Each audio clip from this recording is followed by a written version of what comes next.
Yeah, I share your reverence for CNN. I grew up watching it. Yeah. When big things happen, people turn on CNN. They have my entire life. And I think lately what we've been doing with the 10 o'clock show, the News Night with Abby Phillip, which I appear on several nights a week, is we're bringing debating back to cable television. There's really no other show like it. A lot of cable is just people sitting around agreeing, which is super boring in my opinion.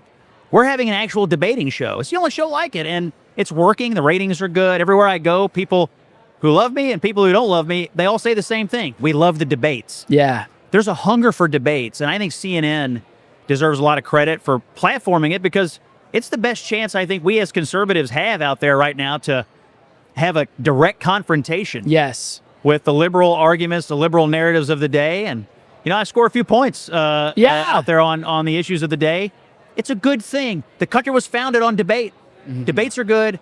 And CNN sort of platforming this, I think they deserve a ton of credit. They do, absolutely. I'll tell you, you've got a lot of fans at Liberty who watch you, and I've had people share with me some of your content, and I really appreciate that. You're also launching a show on Salem. That is correct. On Monday, the 14th, 2 o'clock, it'll be an hour show every day, Monday through Friday, 2 to 3, right after Charlie Kirk, right before Hugh Hewitt.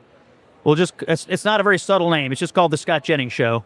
And we're going to have some guests. My first guest, actually, is House Speaker Mike Johnson. Yep. Who's coming on, which is excited. And by the way, a Liberty professor, or former Liberty professor, he taught online adjunct for us for like a decade. Oh, that's great. In the School of Government, yeah. I love Mike Johnson. Magic Mike. I mean, this guy's pulled a lot of rabbits out of a lot of hats for President Trump, including on the big, beautiful bill. We're going to talk about how that came about, but also what's next, for the Republicans. So we're going to have great guests. I got Coach Bruce Pearl from Auburn coming on this week. I love Bruce Pearl. Who is, I think, one of the most outspoken conservatives in sports. Total backbone on that guy. Yeah. Maybe he has politics in his future. We'll see. So I think great guests, great conversation. We'll take some calls. I'm going to play some clips of some folks on the left and maybe do a little bit on the show what I do at night on CNN, which is take down some of the narratives. Yes. Okay, I do have to ask this. Behind the scenes, CNN, what's it like? Well, for the commentators that work there and the people that have been there a long time, I'll just tell you, my two best friends at the network are David Axelrod and Van Jones. Okay. I love them both like brothers. We've traveled together. We spent a lot of time together. I think they're good faith guys. Mm-hmm. I don't agree with them on a lot of issues, but I will say, I respect them. David has experience. Van, I think, is one of the most thoughtful people on the left and in media today. Mm-hmm. And I admire them because they will tell their own team things they don't want to hear. Mm-hmm. That's a hard thing to do. It is. But I think it makes a good pundit or a good commentator when you're willing to do that.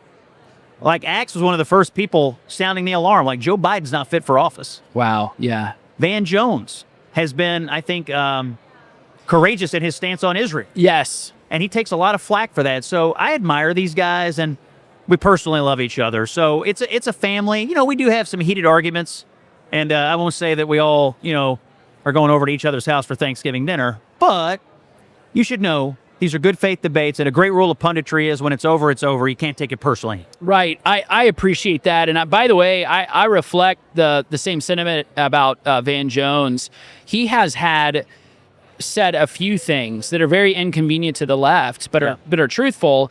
I will say when the transition of power happened, and it famously when President Trump came back into office, what he said about just imagine the moment, what we thought maybe 2 or 3 years ago. I had many people whispering in my ear, conservatives, it's all over. Yeah. The courts have this. There is no way that you'll see the political resurrection of Donald Trump, and how wrong they were. And I love them all. Sheepishly, they've all kind of come back and said, okay, no, we were wrong. But Van Jones was the first to say, look, he's a brilliant man. Yeah. You cannot take that away from him. And then I agree with you also, Governor Huckabee, who's a former fellow with the Freedom Center, currently ambassador to Israel, to see them both agree on what's happening right now with Intifada and with Palestine and with the war, obviously, with Iran, to see them agree on that, I've appreciated the truthfulness and honesty there. Well, the anger for Israel and the hatred for Jewish people, I think, that is emanating from the left right now. I mean, when Van Jones or anyone on the left speaks up, there's a congressman in New York, Richie Torres. pretty liberal guy, but he stood up for Israel. And now they're trying to primary him. You know, these socialists in New York are trying to primary him. It takes a lot of backbone to stand up to that kind of heat, and I admire that they've done it. Hey, did you find this helpful? I hope you did. Please like and subscribe, share with a friend, and also go to standingforfreedom.com where you can find more content, articles, podcasts, and our Theology of Politics series, all at standingforfreedom.com.